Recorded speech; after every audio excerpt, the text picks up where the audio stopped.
a major crash in the financial system. Most investment banks are bankrupt, and many of the commercial banks are bankrupt. With unemployment in the double digits, millions have lost their homes. The breadth and depth of this recession, that states are dealing with problems that are pretty unprecedented. I mean, does anybody think it's over? Anybody raise your hand if you think it's over?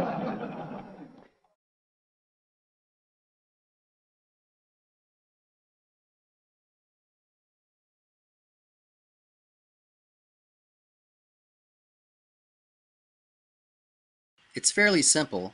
9/11 became the excuse to invade Afghanistan. Then the Bush administration convinced us that who we really needed to invade was Iraq. These wars cost lots of money. Where'd we get the money? Mostly by borrowing it, in other words, by selling U.S. Treasury notes and bonds, or by simply creating new money. This drives the value of the dollar down. There is a common misconception about inflation. Most anyone will tell you it is the rising of prices. Rising prices are in fact the result of inflation, inflation being simply an increase in the money supply. The more dollars you print, the less they are worth. During Bush's 2 terms, the Federal Reserve increased the money supply in the U.S. by a whopping 50%, and under Obama they've doubled it again.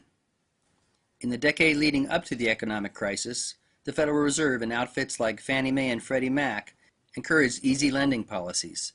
The Fed dropped interest rates down to 1%, while the government practically forced banks to make dodgy home loans. This drove home prices up. Lenders bundled these loans and sold them to investors who hedged against potential losses using derivatives, a sort of insurance. This derivatives market grew, by most estimates, into the hundreds of trillions. All the while, American manufacturing jobs had been moving to China, leaving the U.S. with a consumer-based economy based more and more on borrowing and inflation than actual production. With war costs added in, this is a giant house of cards. All that had to happen was for housing prices to slip. Who got us into this mess? Well, the people that run the government, of course. No, not those people. These people. Do not arouse the wrath of the great and powerful Oz. L. Frank Baum's books about the Land of Oz were published between the years 1900 and 1920. It is widely accepted that his children's books were a veiled commentary on the politics of the day, and that the man behind the curtain was an allegory for the robber barons who created the Federal Reserve. Pay no attention to that man behind the curtain. The great Oz has spoken. Who are you? Who indeed? The theft of American economic sovereignty by the Federal Reserve, which is not a government agency but rather a cartel set up by private bankers, can really only be understood by going back to the time of the American Revolution. It is widely taught in schools that the causes which drove Americans to split from Britain were taxes on tea, forced quartering of troops, and similar abuses. This is misleading. Before America declared its independence, Parliament had banned the issuance of bills of credit in the colonies with the Currency Act of 1764. This made colonial scrip illegal. In other words, England told America, you can't print your own money. Benjamin Franklin believed that this was among the primary causes of the American Revolution, something which he tried to explain to England's Parliament. Founders like Jefferson, Franklin, and Madison were strongly opposed to the establishment of a central bank, knowing that it would open the door to foreign and private interests seizing control over America's currency. Jefferson wrote, I sincerely believe that banking institutions are more dangerous than standing armies, and that the principle of spending money to be paid by posterity is but swindling futurity on a large scale. This is Alexander Hamilton. Hamilton was the delegate from New York whose moneyed elite he represented. Hamilton supported friendly relations with England and fought to establish a central bank. Many of the founders opposed him on this, as did southern states like Virginia and Maryland. Hamilton's proposal involved the assumption of states' debts by the federal government, which would be offset by new taxes. Virginia and Maryland had already paid off much of their war debt and didn't want to have to pay twice. There was another hot debate going on at the time, where to put the nation's capital. New York and Philadelphia were popular candidates in the North, but some founders were wary of placing the capital in either of these financial centers where corruption between bankers and politicians could take root. Finally, a compromise was reached. States' debts would be centralized under a federal bank, and in return, the capital would be established on the Potomac River. Hamilton showed his true colors when he was discovered by then-President Adams planning a coup d'etat against the fledgling U.S. government. Despite this little-known fact, Hamilton's face graces the U.S. $10 bill to this day. In the end, Hamilton was shot dead by Jefferson's vice president, Aaron Burr, in a duel over a private dispute. But his supporters, the moneylenders of New England and Great Britain, got their bank. The charter for the First National Bank of the United States was due to run out in 1812. Congress refused to renew the charter. Almost immediately, war between America and Britain broke out. Many causes are given for the War of 1812, but anger over the elimination of the First National Bank, which British bankers held a major stake in, is never mentioned. On the other side of the Atlantic, German banker Mayer Amschel Rothschild and his sons were quickly becoming a banking powerhouse across Europe and England. His eldest son Amschel in Frankfurt, Salomon in Vienna, Nathan in London, Karl in Naples, and James in Paris. Frederick Morton writes, "The history of the House of Rothschild has been to an amazing degree the backstage history of Western Europe, because of their success in making loans not to individuals, but to nations." Napoleon was terrorizing Europe at the time, and Nathan and James, by far the most successful of the Rothschild sons, reaped huge profits by financing both sides of the war. They maintained a sophisticated intelligence network to stay ahead of the news, and when Napoleon finally lost to Wellington, Nathan had spies posted behind the lines at Waterloo, as well as a courier ready to race back to England when the outcome became known. When Nathan heard of Napoleon's defeat, he began selling government bonds, or consols as they were known, hand over fist. Seeing this, the other traders were duped into thinking that Wellington had lost, and a panic ensued. After stocks and bonds had nosedived to a fraction of their price, Baron Rothschild began buying them up again. When the official news of Wellington's victory reached London, prices shot back up. It is said the Baron multiplied his already substantial fortune 20 times over that day. Some, such as Richard Lewinson in his 1937 book The Profits of War, have claimed that Baron Rothschild gained control of the Bank of England at this time. It is impossible to know for sure how much Nathan made, or what the family is worth, or even what companies they control to any degree of certainty, for the Rothschilds have always kept such information secret. But there is no doubt that they are, and have been for the last 2 centuries, by far the wealthiest family in the world.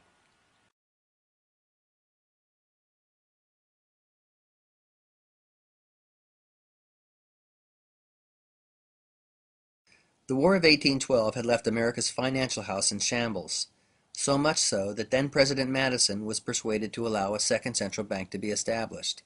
It might be a good idea to look at what was going on behind the scenes at this point. The 2 richest men in America at the time were Stephen Girard and John Jacob Astor. The Astor family is best known for its real estate, but John Jacob made his fortune first in fur trading and opium. Girard looks like he could use a hat. In current U.S. dollars, these men would have been twice as wealthy as Bill Gates. Girard and Astor both held large shares in Hamilton's First National Bank of the U.S., and after it was shut down, the 2 men used their influence to promote Alexander Dallas to the post of Treasury Secretary. Dallas used his position to push through a new central bank, which Girard and Astor would be major stockholders in as well.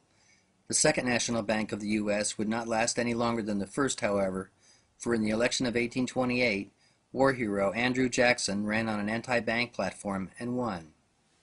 As president, addressing a delegation of bankers, he famously said, "You are a den of vipers and thieves. I intend to rout you out, and by the grace of the eternal God, I will rout you out."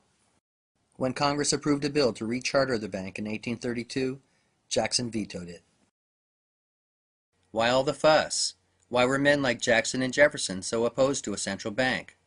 Because the ability to control the currency of a nation is the ability to control the nation itself.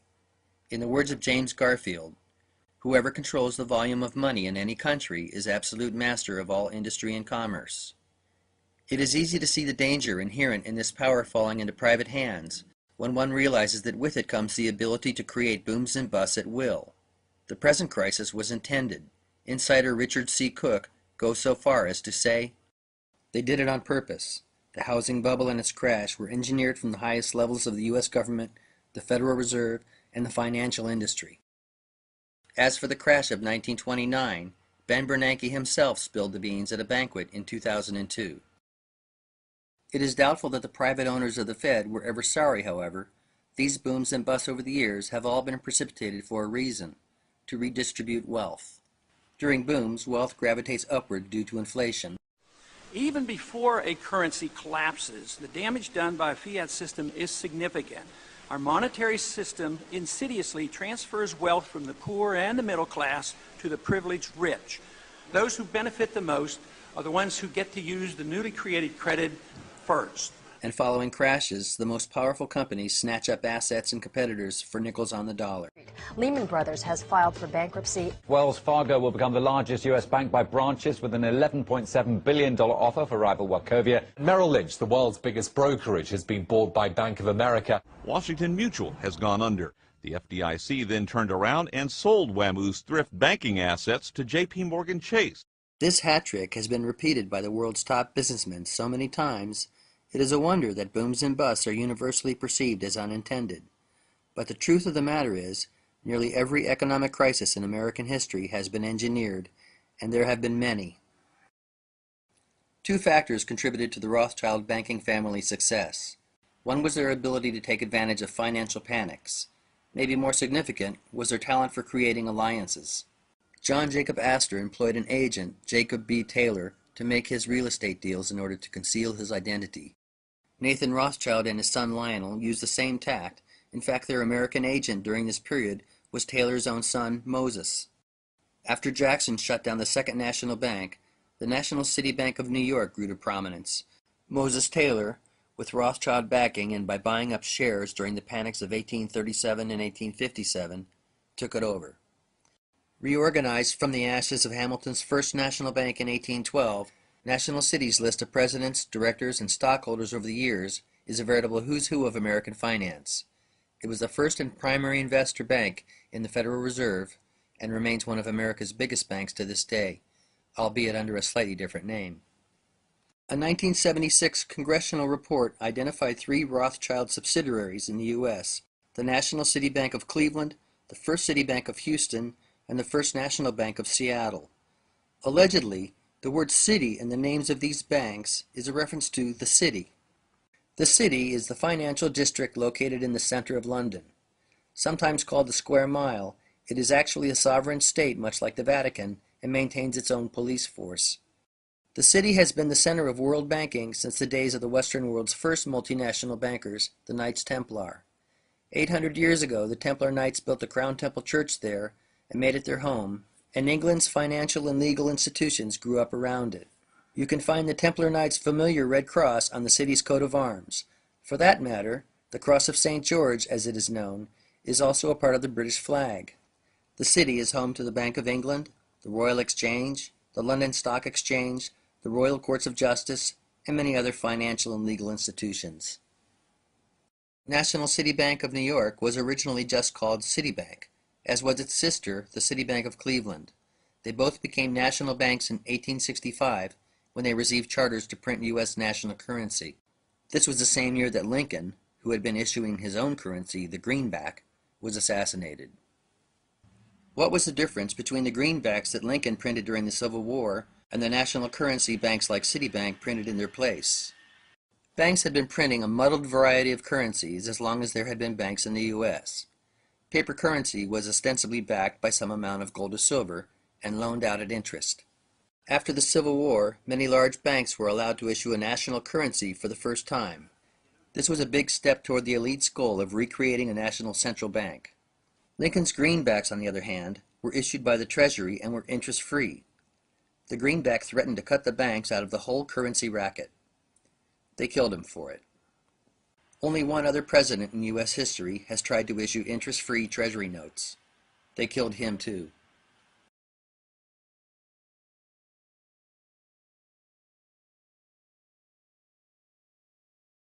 America in the mid-19th century was marked by rapid western expansion, and that meant railroads. In the decade between 1860 and 1870, over 20,000 miles of track were laid, linking east to west and providing a way to move grain and cattle from the middle of the continent to the growing cities. All of this development required capital. Investors were more than willing to make loans, not just to turn a profit, but to get their foot in the door of the exploding American economy. The Rothschilds were no exception. In fact, they were pioneers in the financing of railroads on the other side of the Atlantic. Another Rothschild associate got in on the ground floor of one of America's first railroads, the B&O, a man by the name of George Peabody. Peabody was taken under the Rothschild wing in the 1830s and opened an office in London. He quickly became the go-to guy for British investors interested in American ventures and dealt in U.S. and state bonds, canals, transatlantic cable and railroads, and even shipped steel to the U.S. for laying track. But Peabody and Company's involvement in the American Railroad would really shift into high gear after Peabody retired and turned his company over to his partner, Junius Morgan, in 1864. The company was renamed J.S. Morgan & Company, and Junius' son, John Pierpont Morgan, backed by unlimited Rothschild funds, would become the most powerful banker in the United States. Not only is the Morgan name familiar to every American, so is his likeness.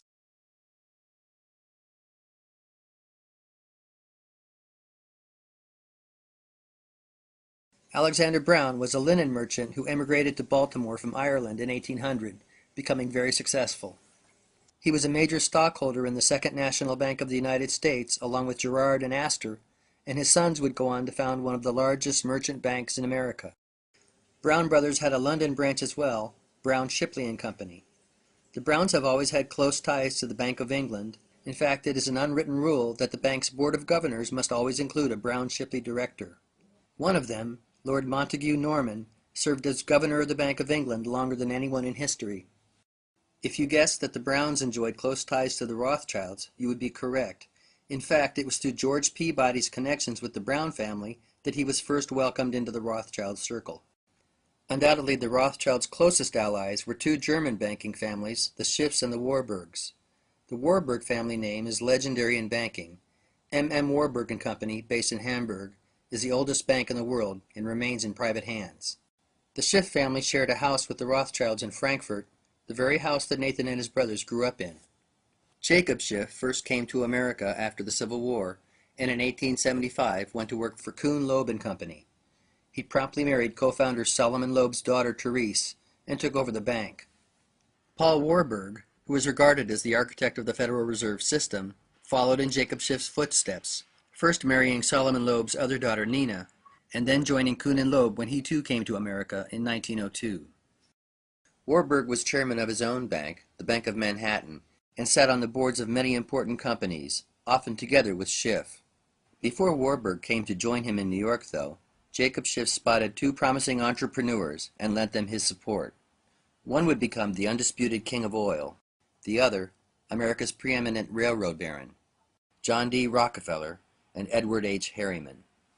Rockefeller was pious, hard-working, and ruthless.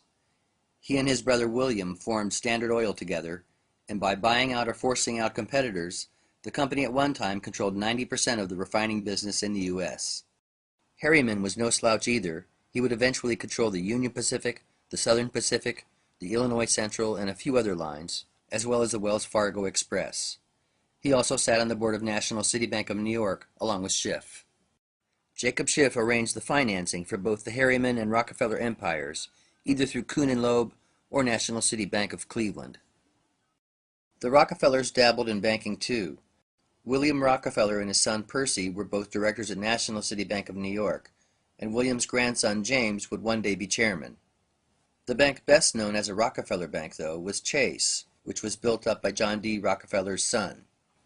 Eventually, Chase would merge with Paul Warburg's bank to become Chase Manhattan, after which J.D. Rockefeller's grandson David would become chairman there. Oddly, these two New York banks were considered rivals, despite the fact that they were run largely by the same family.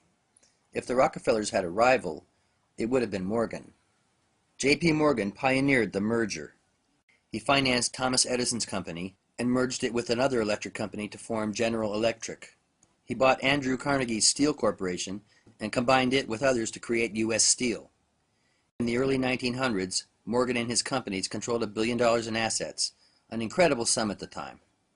Which is why there was universal surprise when it was discovered upon Morgan's death that the worth of his estate was only around $70 million. A lot of money in those days, but nothing like what he was believed to be worth. The truth is, He was playing with someone else's money half the time. Morgan, like the rest of these players, was one brick in a financial pyramid, the top tier of which was occupied by the Rothschilds. With the addition of a few other bit players, this pyramid is a pretty good representation of the cartel that would form the Federal Reserve in 1913. But first, there would be a war. The similarities between the Spanish-American War and the war in Iraq are uncanny. Both happened around the turn of the century. Both were preceded by a well-coordinated propaganda campaign. Both were won quickly, but were followed by a long and painful occupation period. The U.S. was bogged down for years in the Philippines fighting insurgents. The death tolls of both invading U.S. troops and local civilians are eerily similar. Finally, both wars were based on a lie, and initially supported by an American public which had been duped. While the robber barons were consolidating their control over American industry, several politicians, a Navy admiral, a newspaperman, and a lawyer were beating the war drum, pushing the U.S. toward war with Spain, which still held possessions in the Caribbean. You might think of them as the neoconservatives of 100 years ago. A couple of these men are worth taking a quick look at. The leader of this group was Teddy Roosevelt. Roosevelt helped drum up support for war with fiery speeches, while he and Elihu Root led a campaign to modernize the U.S. Navy. Root was Secretary of War at the time under McKinley, and Roosevelt became Assistant Secretary of the Navy in 1897. If you were wondering if these men were connected in any way to the bankers and tycoons we've been talking about, Elihu Root was their lawyer. He personally handled the legal affairs of J.P. Morgan, E.H. Harriman, and other powerful men, constantly running back and forth between Washington and New York. The Spanish were no saints, and an independence movement had sprung up in Cuba.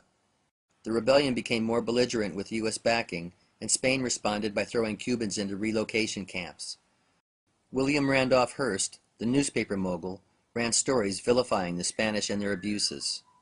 Reportedly, an artist he had sent to Cuba to record the alleged crisis wired back, saying there was nothing to draw. Hearst famously replied, "You provide the pictures, I'll provide the war." In 1898, the USS Maine was sent to Cuba to keep an eye on things. 3 weeks later, an explosion sent the Maine, along with 260 American sailors, to the bottom of Havana Harbor. Spain was blamed and the U.S. declared war. Spain's wooden ships were no match for the newly modernized U.S. Navy, and the war was over within months. The U.S. took possession of Puerto Rico, Guam, and the Philippines. Cuba was given limited independence, but the U.S. kept Guantanamo Bay for itself. As it turned out, Spain had nothing to do with the sinking of the Maine. It's unclear if the explosion was a simple onboard accident or if the ship was intentionally sunk to get the war started. Either way, with its victory over the Spanish, America entered the new century as a world power. President McKinley was re-elected in 1900 with Teddy Roosevelt as his running mate. McKinley, who had resisted going to war, was barely into his second term 6 months when he was assassinated. Teddy Roosevelt assumed the presidency.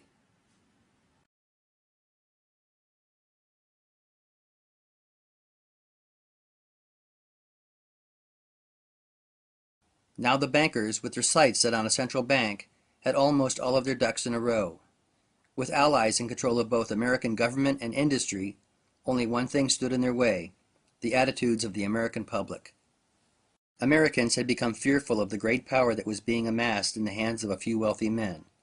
This was compounded when Harriman and Morgan, who had been fighting over control of the Northern Pacific Railroad, decided to set aside their differences and form a large trust.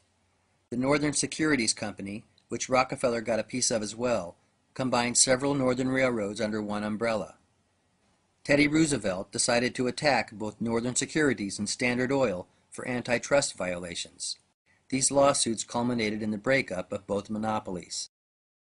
In 1907, while all of this trust busting was going on, there was a financial panic started by a run on the Knickerbocker Trust Company. J.P. Morgan intervened and saved the nation from a crash. What few realized was that before Morgan stepped in to stop the panic, he helped create it. Doctor of Law and author Ellen Brown described the panic and its significance aptly. The Panic of 1907 was triggered by rumors that 2 major banks were about to become insolvent. Later evidence pointed to the House of Morgan as the source of the rumors. The public, believing the rumors, proceeded to make them come true by staging a run on the banks. Morgan then nobly stepped in to avert the panic by importing $100 million in gold from his European sources. The public thus became convinced that the country needed a central banking system to stop future panics, overcoming strong congressional opposition to any bill allowing the nation's money to be issued by a private central bank controlled by Wall Street. This was all well understood at the time by some. In 1913, House Representative Charles Lindbergh Sr. stated into the congressional record, "The money trust caused the 1907 panic and thereby forced Congress to create a National Monetary Commission." The National Monetary Commission was formed to study ways to stabilize the U.S. financial system. The commission finally made its recommendation after traveling around Europe for 2 years on the country's tab. What the country really needed was, can you guess? A central bank. Which is no surprise. The commission's leader, the powerful senator from Rhode Island, Nelson Aldrich, held shares in New York's biggest banks. His daughter Abby married John D. Rockefeller, Jr. Yes, Nelson Aldrich was David Rockefeller's grandfather. What about Teddy Roosevelt? Where did his loyalties lie? Roosevelt, like his fifth cousin Franklin Delano Roosevelt, was from a wealthy Dutch family who were connected by marriage to the Astors. The Roosevelt, Delano, and Astor families literally intertwined like threads in a rug. Like the Astors, the Roosevelts held large tracts of land in Manhattan, which Teddy's great-great-great-great-great-grandfather, Claus van Roosevelt, purchased back when New York was still a Dutch colony. Roosevelt was known to be a Morgan man, was friends with Edward Harriman, and had accepted campaign contributions from Rockefeller. Both Roosevelt and his longtime friend and Secretary of State, Elihu Root, helped further the agenda of the money trust in many ways. So if Roosevelt was on the side of the bankers, why did he attack Standard Oil and Northern Securities? There is only one reasonable explanation. It was a ploy to allay public fears. It convinced the nation that the politicians were on the side of the people and that the power of the monopolists had been checked. Nothing could have been further from the truth. Rockefeller was hardly inconvenienced by the attack. The 34 small pieces the Supreme Court broke Standard Oil up into were still Rockefeller-controlled companies. The family's stock values doubled with the restructuring, and 4 of those new companies would later become Exxon, Mobil, Chevron, and Amoco. I don't think Jefferson, who rallied against central banking at America's inception, or Lincoln, who tried to free the American people from debt-based privately issued currency, or Washington, who warned against unnecessary wars and foreign entanglements, are much too happy to have Teddy Roosevelt sitting up there with them on Mount Rushmore. Roosevelt's trust-busting accomplished one other thing. It kept the spotlight off of what the bankers were really up to. In 1910, 7 men got on a train headed for Jekyll Island, Georgia, ostensibly to do some duck hunting. Nelson Aldrich was among them, as was Paul Warburg, and representatives of the Rockefeller and Morgan banking interests. Also there was Abram Andrews, the Assistant Secretary of the Treasury. The men took precautions to ensure complete secrecy and referred to each other only by their first names. Over the next 10 days, they hammered out the details of what would become the Federal Reserve System. The proposal was originally introduced in Congress as the Aldrich Plan, but was shot down. Paul Warburg rewrote it under the name the Federal Reserve Act, which Senator Aldrich publicly opposed to try and fool the other congressmen. The 2 bills were essentially the same. Lest we forget who was ultimately behind this, an agent of Brown Brothers, Colonel Elisha Garrison, wrote in his 1931 book, Roosevelt, Wilson, and the Federal Reserve Law. Paul Warburg is the man who got the Federal Reserve Act together after the Aldrich Plan aroused such nationwide resentment and opposition. The mastermind of both plans was Baron Alfred Rothschild of London. The act passed the House and Senate in late December of 1913, and the differences were hammered out while most congressmen were out of town for the holidays. It is debatable whether Woodrow Wilson, who signed the bill the next day, fully understood the nature of what he was a party to, or if he was simply a puppet. Certainly, Colonel Edward M. House deserves much of the credit for Wilson's cooperation. House's father had made his fortune running blockades during the Civil War and trading with British investors, including the Rothschilds. Colonel House was solidly in the inner circle of the money trust and was Wilson's most trusted advisor, maintaining a residence in the White House. Woodrow Wilson signed the Federal Reserve Act into law on December 23, 1913. Jacob Schiff sent a letter to Colonel House thanking him.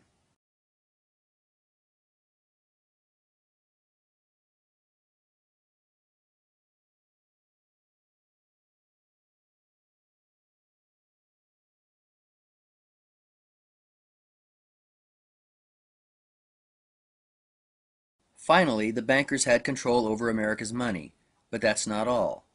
That same year the Federal Reserve Act was passed, Congress also passed income tax legislation for the first time, which would enable the government to tax people's labor in order to pay the interest on the money it would now have to borrow from the Fed.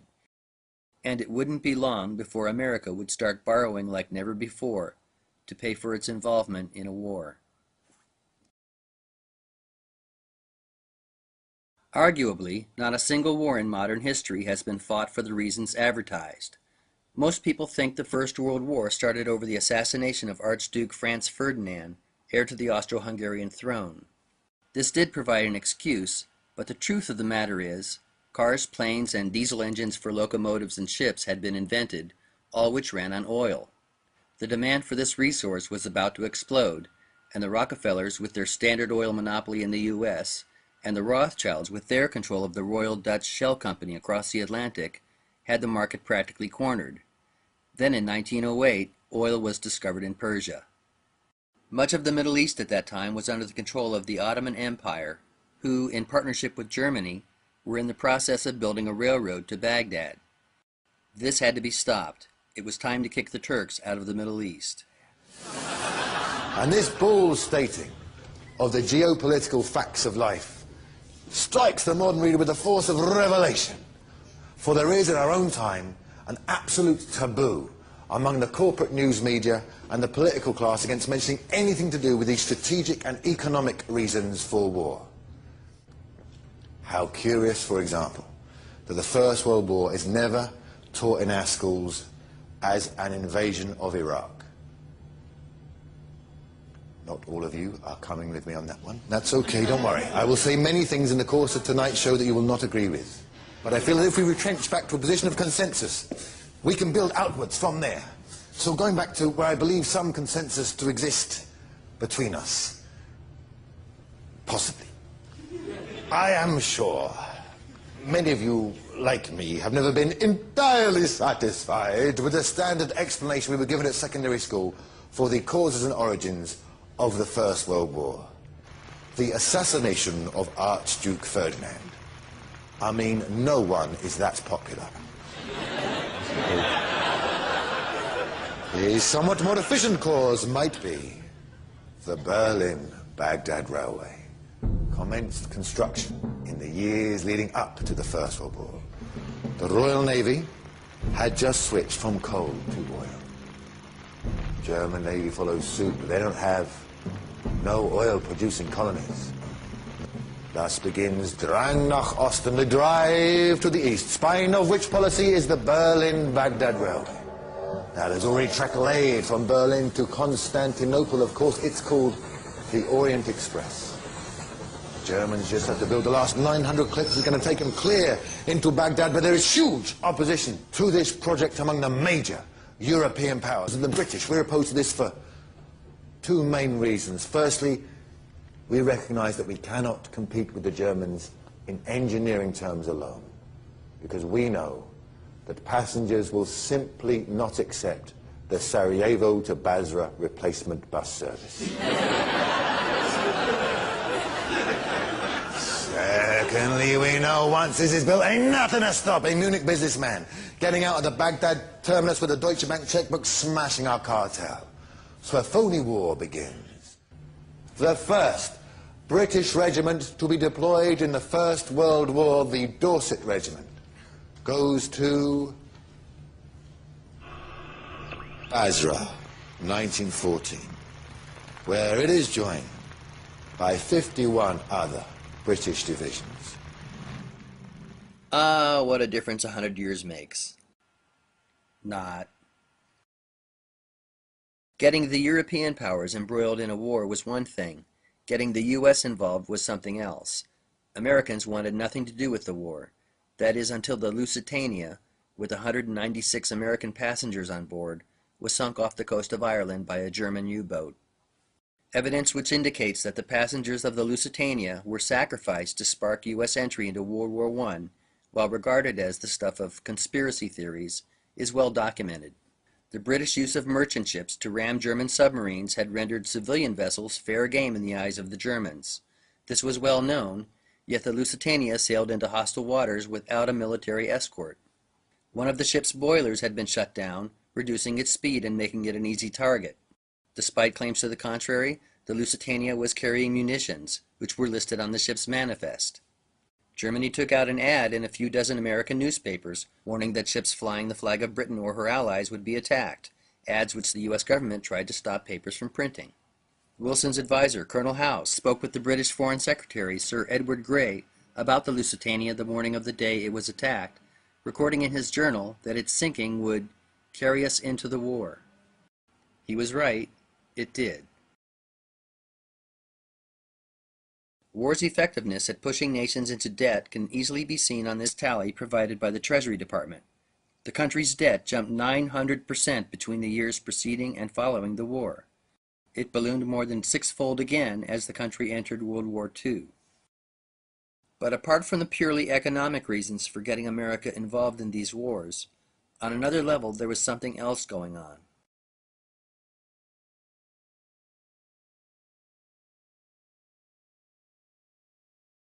At what point in your career did you become connected with the Reese Committee? 1953. 1953. Yeah. And what was that capacity, sir? That was the capacity of what they call Director of Research for the Reese Committee. Can you tell us what the Reese Committee was attempting to do? Yes, I can tell you. It was operating and carrying out instructions embodied in a resolution passed by the House of Representatives, which was to investigate the activities of foundations as to whether or not these activities could justifiably be labeled un-American without, I might say, defining what they meant by un-American. That what we had uncovered was the determination of these large endowed foundations through their trustees to actually get control over the content of American education. Rowan Gaither was at that time president of the Ford Foundation. And Mr. Gaither had sent for me when I found it convenient to be in New York. Mr. Gaither said, "Mr. Dodd, we've asked you to come up here today because we thought that possibly off the record you would tell us why the Congress is interested in the activities of foundations such as ourselves." Mr. Gaither then went on voluntarily and stated, he said, "Mr. Dodd, all of us that have a hand in the making of policies here have had experience either with the OSS during the war or the European Economic Administration after the war. We've had experience operating under directives. We here operate on in response to similar directives, the substance of which is that we shall use our grant-making power so to alter life in the United States that it can be comfortably merged with the Soviet Union." Well, parenthetically, Mr. Griffin, I nearly fell off the chair.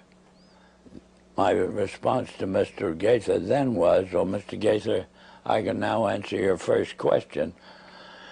You forced the Congress of the United States to spend $150,000 to find out what you just told me." I said, "Of course, legally, you're entitled to make grants for this purpose, but I don't think you're entitled to withhold that information from the people of the country to whom you're indebted for your tax exemption. So why don't you tell the people of the country that's what you told me?" And his answer was, we would not think of doing any such thing. So then I said, well, Mr. Gaither, obviously, you forced the Congress to spend this money. Dr. Johnson, who was then president of the Carnegie Endowment, telephoned me and said, did I ever come up to New York? And I said, yes, I did, more or less each weekend. And he said, well, when you're next here, will you drop in and see us? Which I did. And Dr. Johnson said, after, again, amenities, Mr. Dodd, we have your letter. We can answer all those questions, but it'd be a great deal of trouble. And we have a counter-suggestion, is that if you can spare a member of your staff for 2 weeks and send that member up to New York, we will give to that member a room in the library and the minute books of this foundation since its inception. And we think that whatever you want to find out or the Congress wants to find out will be obvious from those minutes. Well, my first reaction was they'd lost their mind. I had a pretty good idea of what those minutes would contain, but I realized that Dr. Johnson had only been in office 2 years, and the vice presidents were relatively young men, and counsel seemed to be also a young man, and I guessed that probably they'd never read the minutes themselves. And so I said I had somebody, I would accept their offer, and I went back to Washington, and I selected the member of my staff who was on my staff, having been a practicing attorney in Washington, but she was on my staff to see to it that I didn't break any congressional procedures or rules.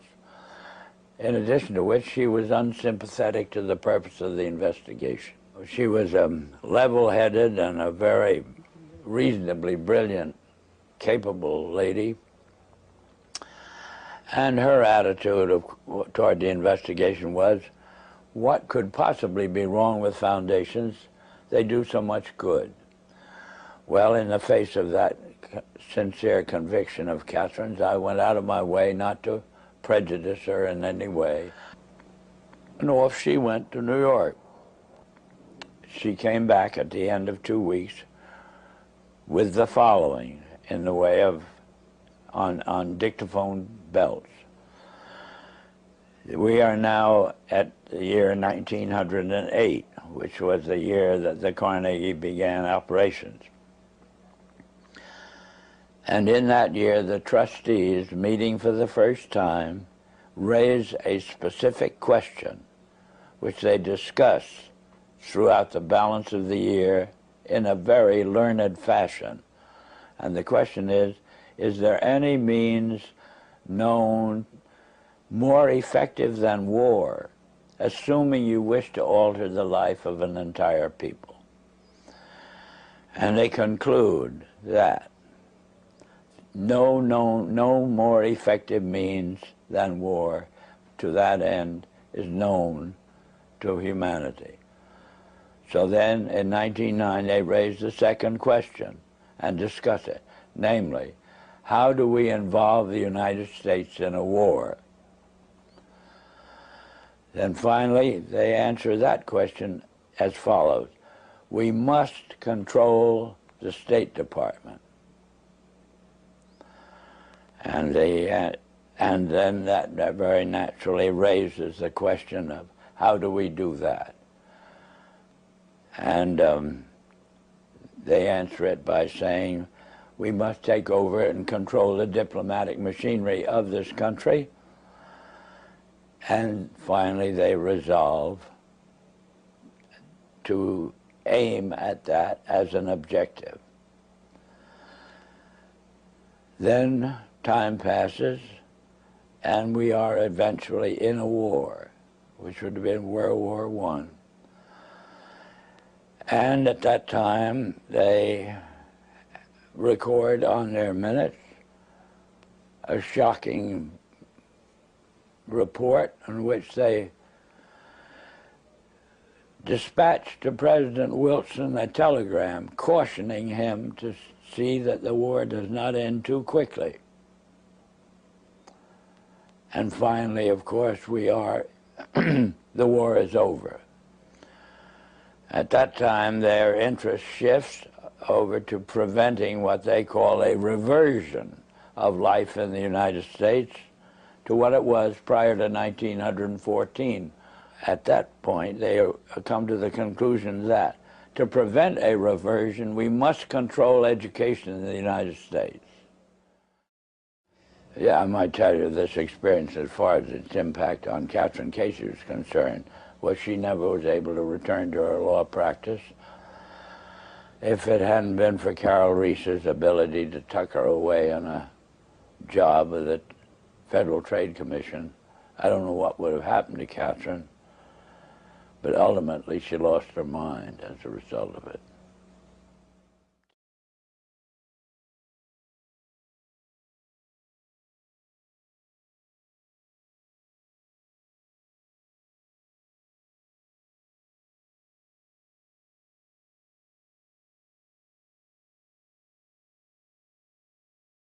After World War I, the money trusts continued to consolidate their power, specifically to strengthen and institutionalize their influence over government.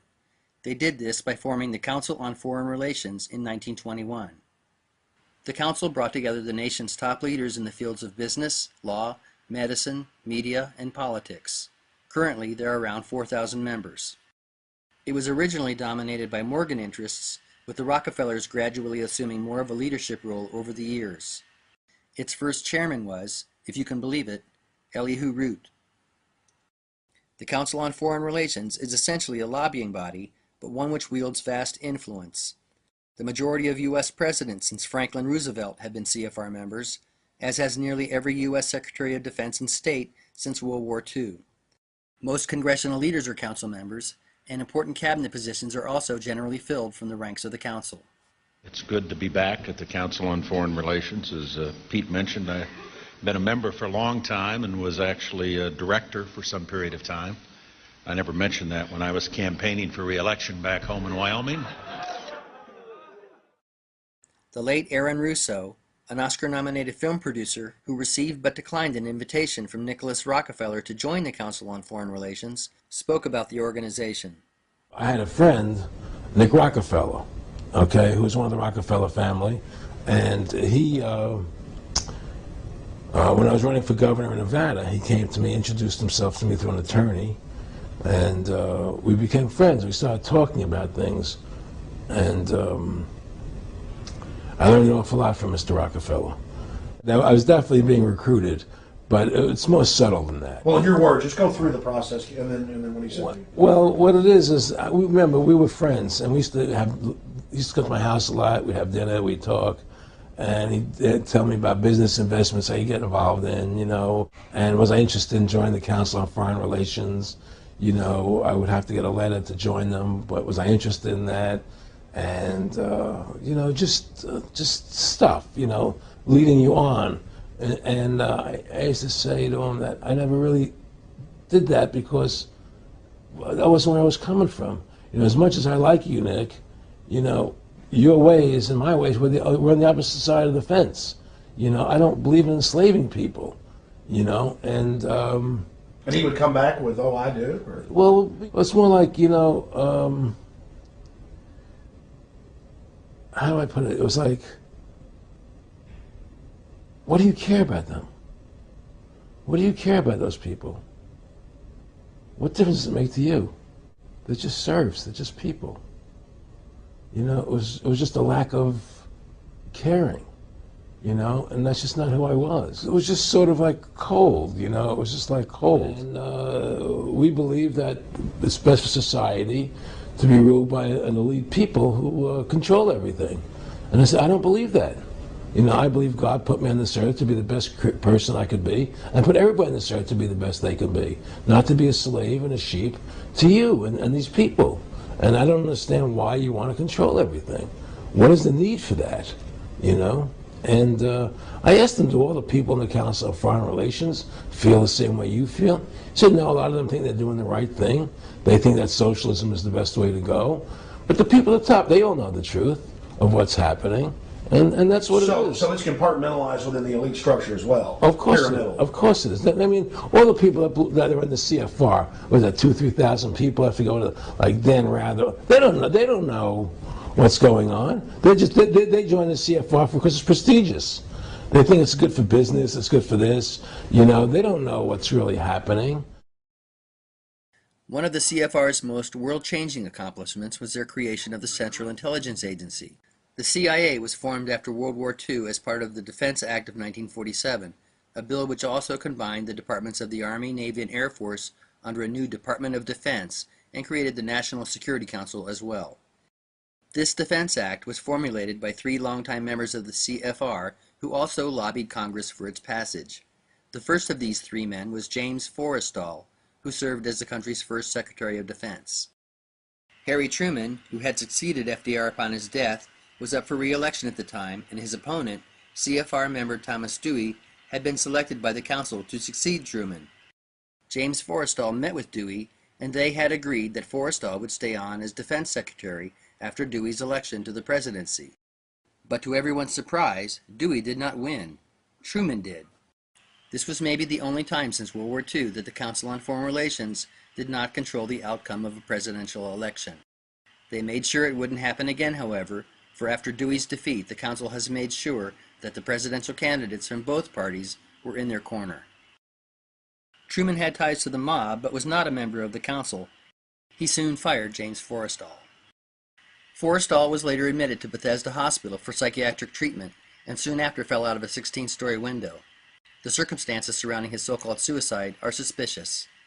Why he may have been killed is unknown.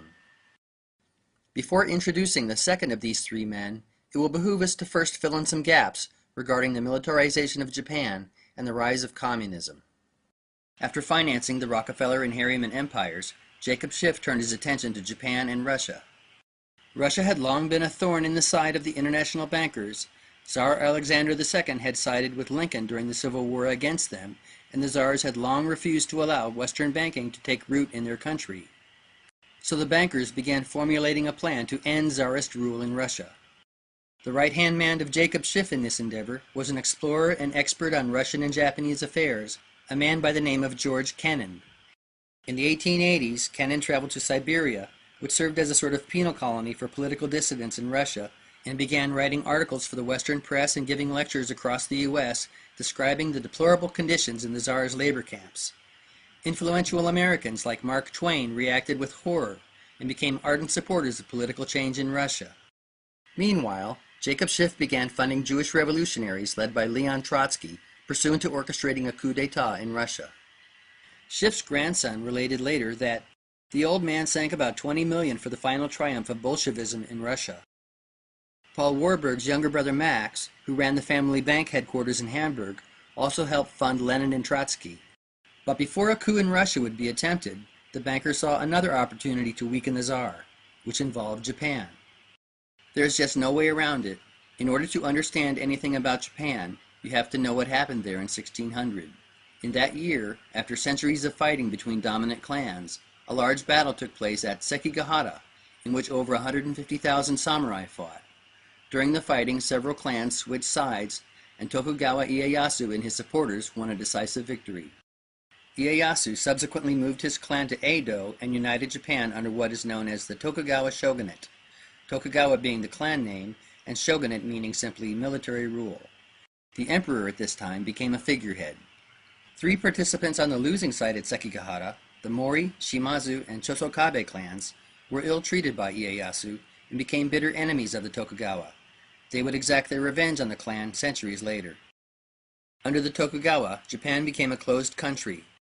With the exception of the Dutch, who were given exclusive rights to trade with Japan through the port of Nagasaki, the country would remain off-limits to foreigners for the next 2.5 centuries. The Tokugawa clan maintained relative peace in Japan until 1853, when the American Admiral Perry showed up on its shores with a fleet of 4 black-hulled warships and demanded Japan open its borders to foreign trade, or else. Japan went into a panic. Fearful of an attack by these strange people with their modern weapons, the Tokugawa decided to appease Perry. This set off civil war in the country, for the Western clans saw this as a chance to topple the shogunate. They rallied their supporters under the cry, "Expel the barbarians, reinstate the emperor." Ironically, during the subsequent bloody conflict over what to do about the foreigners, both sides employed the support of the West, hoping to get the upper hand. France supported and sold weaponry to the shogunate, while Britain supported and sold weapons to the Western clans. After much bloodletting, the Tokugawa shogunate threw in the towel, and Emperor Meiji, a 16-year-old boy at the time, moved the imperial house to Edo and assumed power. Edo was renamed Tokyo. The newly restored emperor did not kick out the foreigners as his supporters had advertised. On the contrary, the Meiji government went on a modernization binge, building railways, factories, power plants, and warships as fast as they could. Military advisors were brought to Japan from Britain, France, and even Germany. Then Japan started flexing its new military might in Asia, fighting and winning a war with China. This made Russia nervous, and tensions were raised again when Japan signed a military alliance with Britain. Finally, in 1904, Japan attacked and declared war on Russia. Jacob Schiff immediately went into action, arranging loans to support Japan's war effort. Money poured in from Kuhn and Loeb, M.M. Warburg, Deutsche Bank, and the Hong Kong and Shanghai Bank, which had been set up by the British after the Opium Wars. Not only did Schiff make sure Japan got all the money it needed, he used his influence to see that Russia got none. Japan's decisive victory over Russia surprised the world.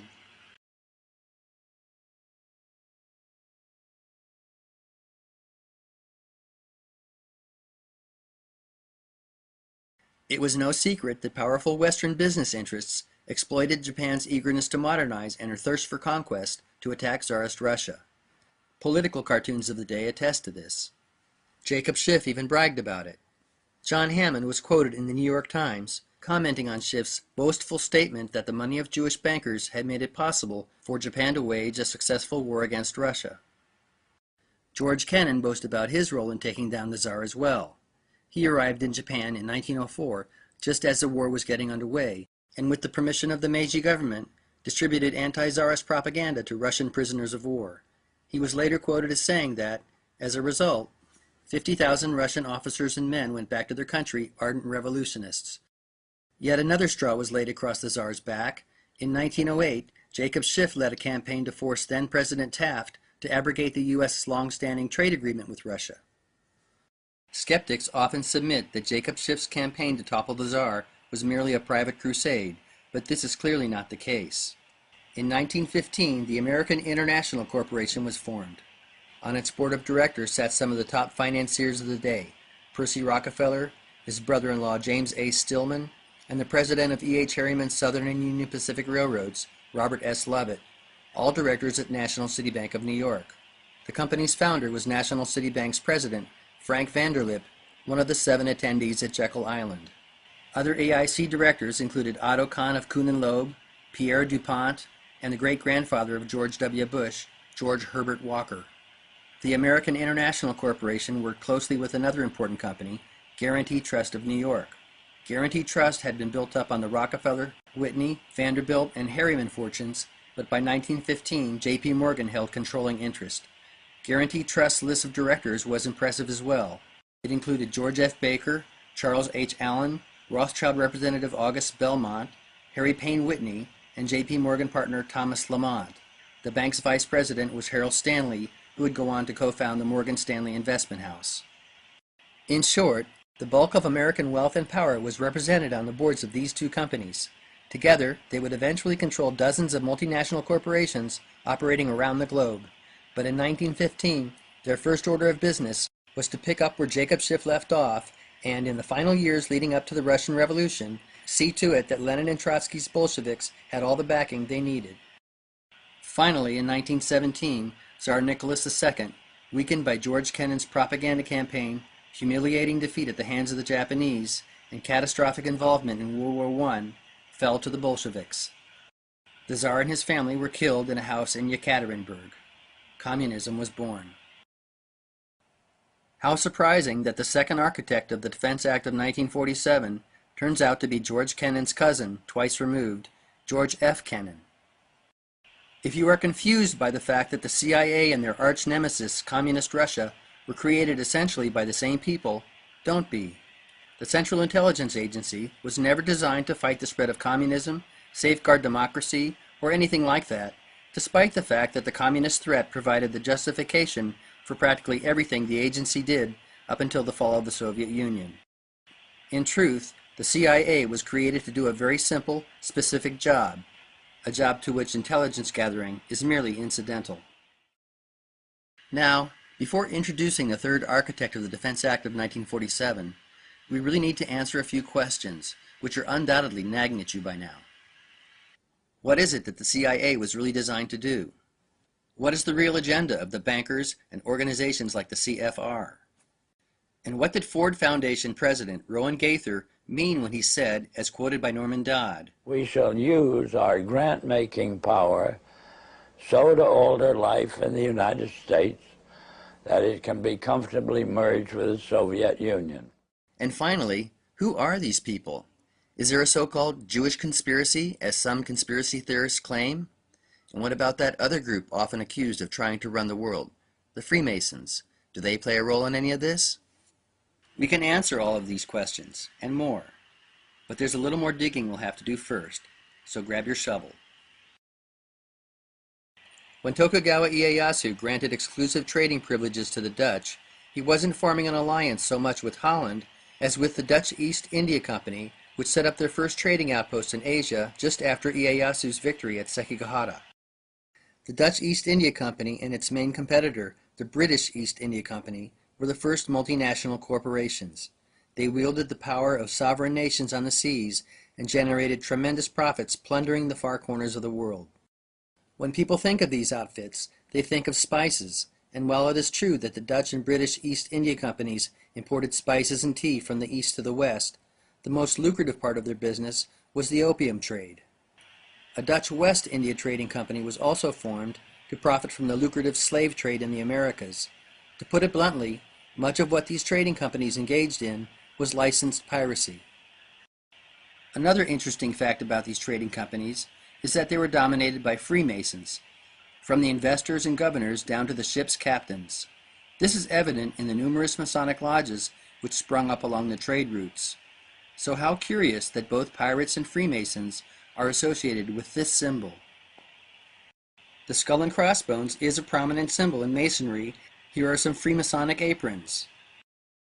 A skull and usually crossbones are also present in what is called the Chamber of Reflection, a room prepared for initiates undergoing the Masonic rite of the first degree in many orders. What few people know is that both Freemasons and pirates inherited the symbol from the same place, the Knights Templar. The true origin of the skull and crossbones is most likely the Chi Rho, an ancient symbol whose meaning is not morbid at all, but more akin to rebirth.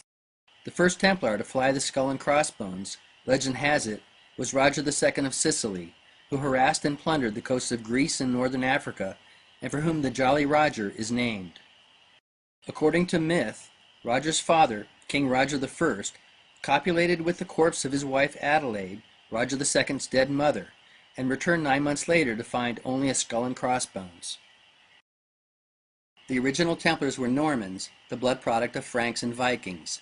The order was formed during the First Crusade, and with special privileges granted by the Pope, they amassed great wealth and power, operated a vast banking network, and built hundreds of churches and castles across Europe and the Middle East. They also maintained a large fleet of ships and dominated the commerce of much of the world. The Templar Knights had a good run until 1307, when King Philip IV of France, who was deeply in debt to the order, lit on the idea of wiping out his debts by charging the Templars with heresy. And so, with the consent of the Pope, his men began arresting knights. Many were imprisoned and tortured, and some burned at the stake. Most, however, fled, mainly to Portugal and Spain, Scotland, and very likely Switzerland.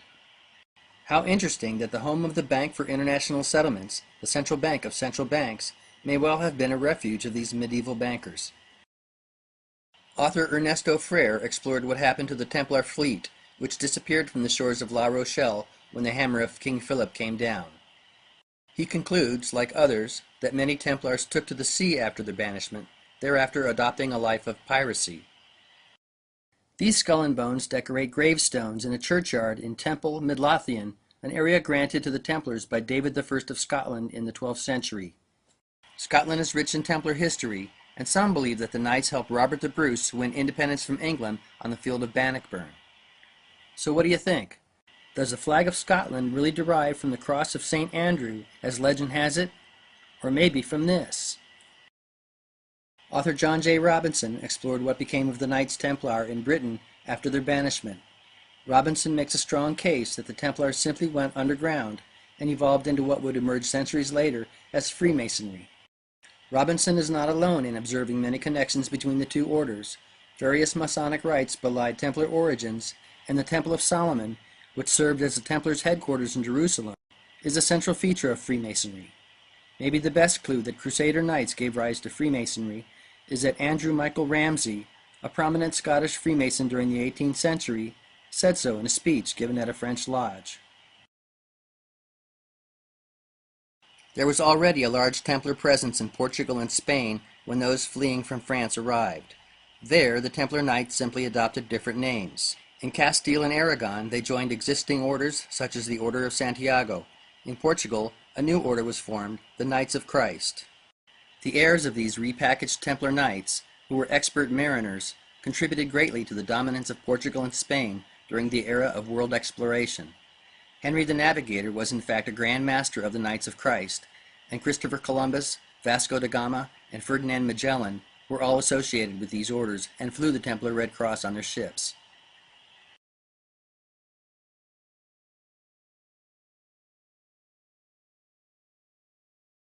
This age of exploration was Spain's golden age, and then King Ferdinand of Aragon and his wife Queen Isabella of Castile did something stupid. They heeded the counsel of reactionary priests and started the Spanish Inquisition. As a result, tens of thousands of Jews fled.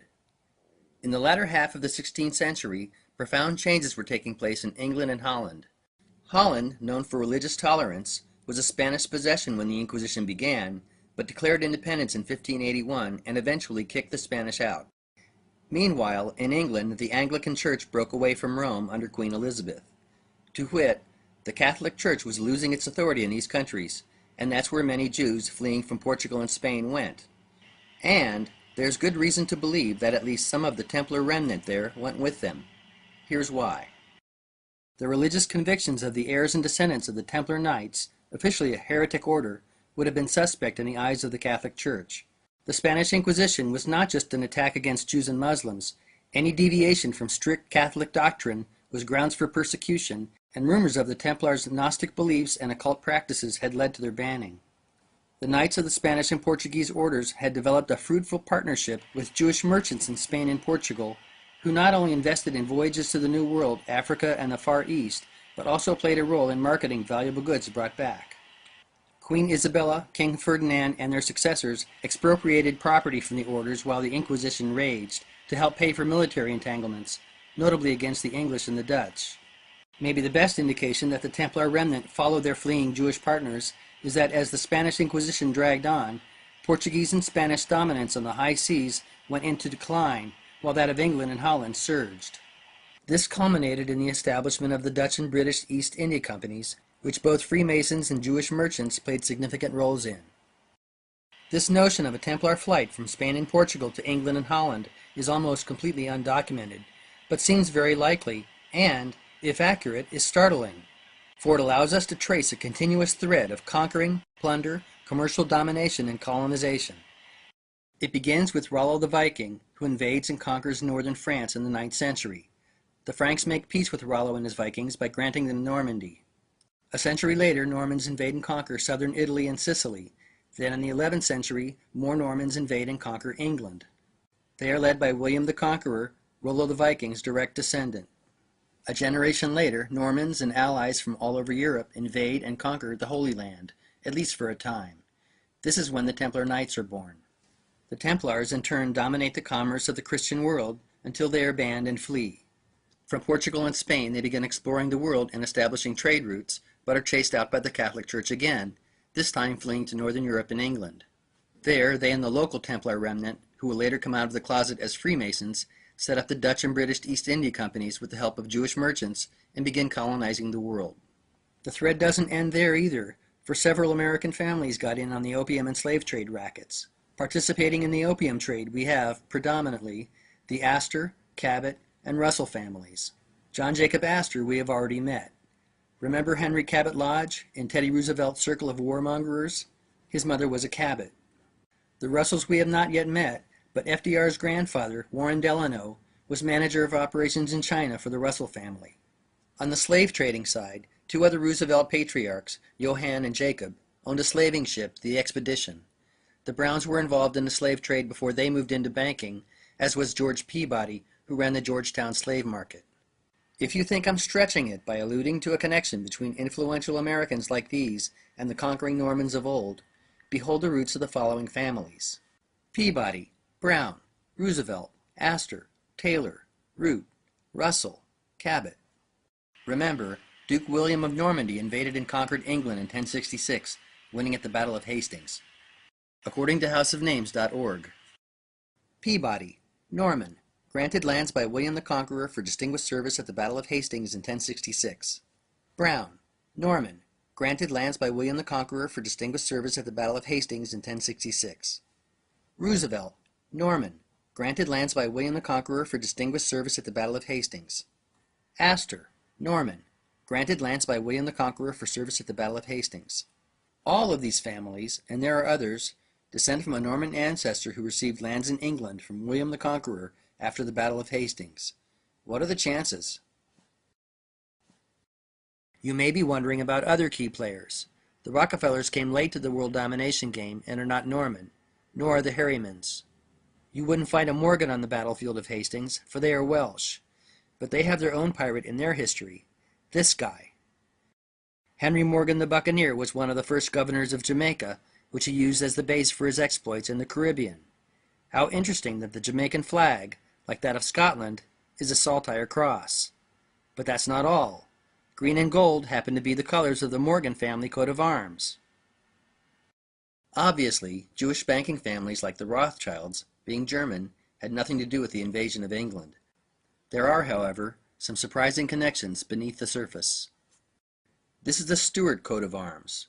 There have been over a dozen kings and queens of Scotland and Britain emanating from the House of Stuart, and plenty of Stuart blood flows in the current House of Windsor. On the right we have the Hohen crest. Frederick Barbarossa of the House of Hohenstaufen was the first of a long string of Germanic holy emperors, and Hohen blood flowed into other royal houses of Europe throughout history, including the British royal family. Now look where the checks on these two family crests originate, the Jewish House of Cohen. I'm not just grasping at straws here. The elements in family coats of arms are not established willy-nilly. The Herald's College, for example, has been tightly regulating coats of arms in England since the 15th century. Cohen is an alteration of Kagan, which meant king or priest in Khazaria. Khazaria was a large kingdom in Asia which converted to Judaism in the late 8th century, flourished through the 9th, and folded in the 10th. As Khazaria declined, two major groups there, the Magyars and the Kabars, migrated westward into Eastern Europe. Many, if not most, of the Kabars were Jewish. The Magyars, on the other hand, were really Huns, which is where the Hun in Hungary comes from. Historians invariably refer to these groups as Magyars and Kabars, and you'll never hear them talk about a massive Jewish-Hun migration, but that's really what it was. The leaders of the Magyar tribes were the Arpads, a clan which claimed to be directly descended from Attila the Hun, and who ruled Hungary for most of the country's history. Arpad blood also flowed into the royal houses of Britain through George, a Hungarian prince whose father was an Arpad and whose mother was a Russian princess of Viking heritage. George accompanied Margaret, an English princess who had been born in exile in Hungary, back to Britain in the 11th century, where she married King Malcolm III of Scotland. George's descendants are the Drummond clan, who not only married into the Scottish royal family as well, but became one of the wealthiest banking families in Britain.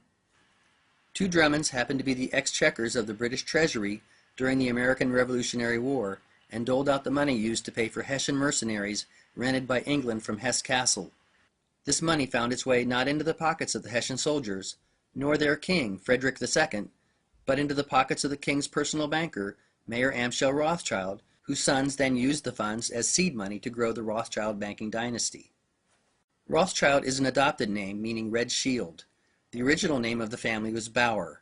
An alternate version of this name is Bayer, and a Bayer or a Bauer was someone from Bavaria.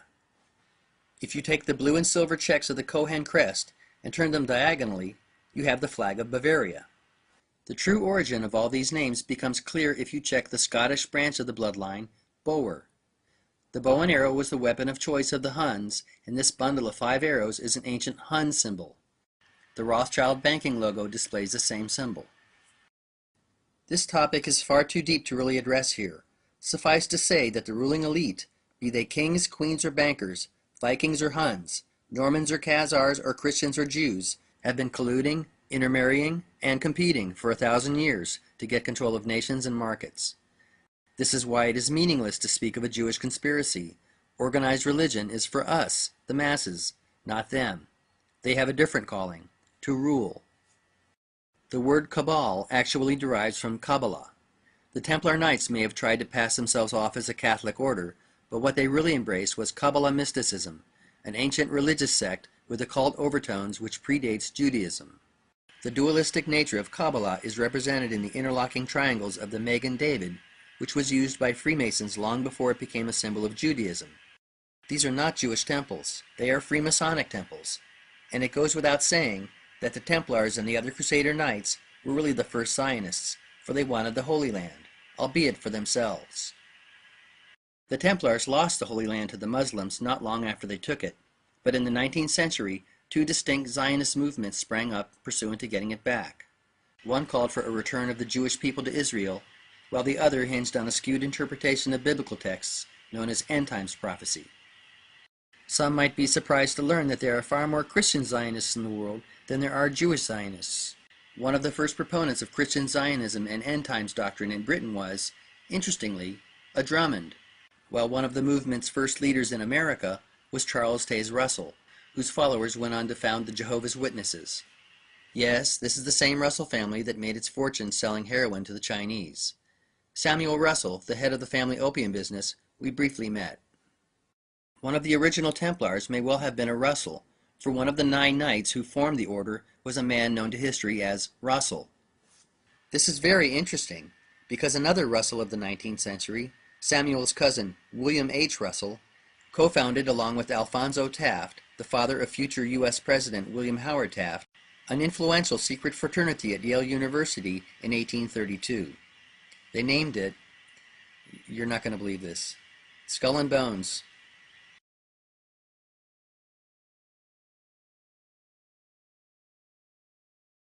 Now we get to see how the Bush family fell in with the Harrimans and the Rockefellers. Many are aware that former U.S. President George W. Bush is an alumnus of the Skull and Bones fraternity. His father, George Herbert Walker Bush, was a member too, as was his father, Prescott Bush. It was at Yale University that Prescott Bush became close friends with Averill Harriman, the son of E.H. Harriman, who was also a bonesman. But the Bush-Harriman family connection actually goes back a bit further. Prescott's father was Samuel Bush, who would have been George W.'s great-grandfather. Samuel Bush was general manager and later president of Buckeye Steel Castings, a factory in Ohio controlled by the youngest brother of John D. and William Rockefeller, Frank Rockefeller. Buckeye Steel Castings made munitions and railroad hardware, the latter of which it sold to an associate of the company, E.H. Harriman. E.H. Harriman's son Averill had little interest in railroads, and instead of following in his father's footsteps after graduating from Yale, he decided to go into investment banking, forming W.A. Harriman and Company. He enlisted his friend Prescott Bush to join the company as a partner, and chose George Herbert Walker to serve as the bank's president. Walker was a well-connected investment banker in his own right, who was one of the directors at the American International Corporation. The year prior, Bush had married Walker's daughter, Dorothy. Their son, George Herbert Walker Bush, was of course named after Dorothy's father. Finally, we get to see where Brown Brothers fits into this quilt. After the crash of 1929, Brown Brothers merged with Harriman's Bank to become Brown Brothers Harriman. Time magazine announced the merger in 1930, noting that 8 of the 10 initial partners of Brown Brothers Harriman were all Skull and Bones alumni.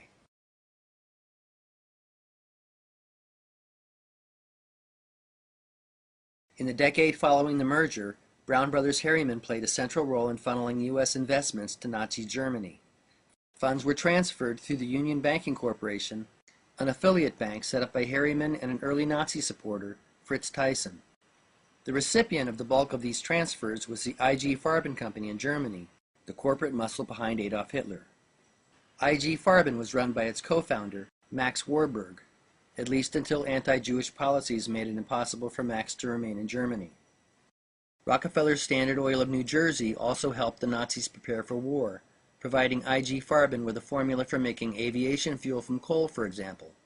Standard Oil escaped any serious repercussions from their cooperation with the Nazis, but UBC wasn't so lucky. The Union Banking Corporation was busted under the Trading with the Enemy Act and its assets seized. Many accounts of the scandal sidestepped the involvement of Harriman and Bush, but UBC's offices were in fact located in the Harriman Building at 39 Broadway in New York, and Prescott Bush and Averill Harriman's brother Roland were both directors at Union Banking Corporation. You can find their names listed here on vesting order number 248, filed with the Federal Registry in 1942 in conjunction with the seizing of the bank's assets. Another major player in the funding of Nazi Germany was the powerful law firm of Sullivan and Cromwell. One of Sullivan and Cromwell's important early clients had been Standard Oil, and the firm had also helped J.P. Morgan facilitate his General Electric and U.S. Steel mergers. Two senior partners at Sullivan and Cromwell during the years leading up to World War II were John Foster Dulles and his brother, Allen Dulles. Not only were the Dulles brothers instrumental in the transfer of U.S. capital to pre-war Nazi Germany, they helped their clients, Brown Brothers Harriman and Standard Oil, try and hide their Nazi connections, albeit with limited success. Allen Dulles is truly a titanic figure in modern American history. He ran the OSS, which was America's intelligence arm during World War II, and the predecessor of the CIA. One of his brainchilds was Operation Paperclip, whereby German scientists and intelligence operatives were brought back to the U.S. after the war. Dulles sat on the board of J. Henry Schroeder Bank, one of the original investor banks in the Federal Reserve System, and a bank which was also instrumental in Nazi funding. Dulles also served as president of the Council on Foreign Relations from 1947 to 1950. The prevailing wisdom is that the father of the CIA was Wild Bill Donovan. Donovan was an important figure, but the title really should go to these three men. In particular, the third architect of the Defense Act of 1947, Allen Dulles. Now that we've crossed that hurdle, what is it that the CIA was really designed to do? As the 20th century progressed, corporate America increasingly became involved overseas. The AIC Guarantee Trust Coalition was the catalyst for this growth, and they came to control no less than 200 multinational corporations involved in everything from the manufacture of machinery to international shipping to agriculture and mining. Frank Vanderlip stated, "The way we conceived the American International Corporation, we had decided that what was needed was some kind of organization that would take a foreign business enterprise of great possibilities, or even a good idea with management behind it, and finance it into strength." Over the decades, the face of Wall Street changed as companies merged, changed names, and vied for dominance, but the model forged by AIC and Guarantee Trust, one of global commerce directed from select boardrooms, continued. By the mid-20th century, the scope and breadth of this commercial empire was reminiscent of that of the Dutch and British East India Companies in earlier centuries. But there was a major difference. The Dutch and British East India Companies did their own dirty work. They had gunships with which to enforce their monopolies. Corporate America in the 20th century didn't have gunships. They relied on the State Department to grease the wheels of international commerce, and diplomacy was often less than effective. That's where the CIA came in. It served as the attack dog for America's corporate elite, protecting their interests abroad.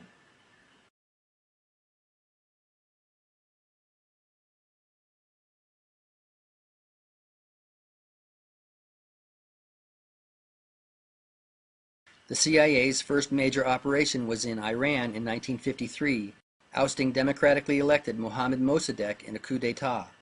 The benefactors of this coup in Iran were largely British oil interests, but the CIA's next adventure, a coup in Guatemala in 1954, protected the interests of United Fruit, a company which had grown large under the umbrella of the American International Corporation. Another flagrant example of the use of the CIA as a gunship of industry was its ousting of Salvador Allende in Chile in 1973. Allende was killed and replaced with Pinochet, one of the most brutal dictators in modern Latin American history. The coup in Chile was orchestrated largely in response to efforts by Allende to nationalize the country's copper mines and telegraph and telephone networks. This threatened the interests of IT&T as well as the mining giants Kennecott and Anaconda Copper.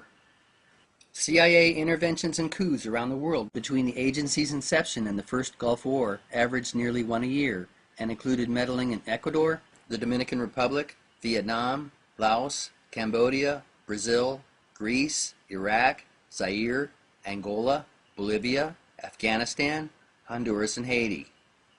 The most infamous of CIA-backed coups was in resource-rich Indonesia in 1965, where Sukarno was overthrown by Suharto. After the takeover, Suharto's troops murdered over 500,000 alleged PKI party sympathizers with the aid of intelligence supplied by the CIA. The tragedy of all this chaos and killing is compounded when you factor in that much of it was paid for by U.S. taxpayers, hypnotized by the perceived communist threat and clueless as to how big business really pulled the strings in Washington and Langley, Virginia.